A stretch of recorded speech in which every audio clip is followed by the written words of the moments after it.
Happy 6th anniversary New Life Southwoods! Ako po si Benny Villanueva. I joined New Life Southwoods in 2020 po. At the time, I had been praying for a Christian church that was nearby and offering physical services. Since we were still in the height of pandemic and my former church was still holding services online. Um, Naalala ko po, vaccination day noon. Tapos after ko po, nag-ikot-ikot ako dito sa mall. And then nakita ko po yung tarpaulin New Life Southwoods. Andun pa po siya sa harap ng sinehan. And I thought to myself na baka ito yun nga, yung sagot ni Lord sa prayer ko ng paghahanap ko ng Christian church. And siyempre, chinak ko pa rin po online kasi first time ko po na narinig yung or nakita yung New Life Southwoods. And nung ma-confirm ko na Christian church siya, the very next Sunday, umattend na po ako ng services kahit po wala akong kakilala sa church at wala po akong kasama that time. I was just so blessed that during that time, napaka-welcoming ni na Pastor James at Pastor Grace. Then, eventually po, naging member po ako ng Connect Group.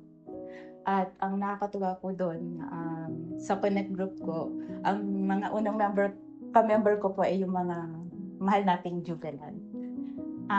Si Tita Net Herodias po yung nagtiyaga na mag-message sa akin at mag-encourage to join their group. Hanggang malipat din po ako sa group ni Doc Ab. Ayun, I'm just so thankful sa New Life Southwoods at sa Connect Group. Kasi for me po, isa siyang safe place if you want to grow spiritually with godly people. Nasa tamang lugar po tayo, nasa tamang grupo po tayo. We have people to pray with each other, to encourage in faith, and also po, we receive encouragement, we receive advice and correction. And ang maganda po doon, yung correction are not based on their personal opinions, but based on the Word of God. I just want to quote from Hebrews 10, 24 to 25, and let us consider how to stir up one another to love and good works, not neglecting to meet together as in the habit of some, but encouraging one another in all the more as you see the day drawing near. Ayun, so sa ngayon po, I'm serving the Lord through kids ministry, and I've also been entrusted to lead a Connect group.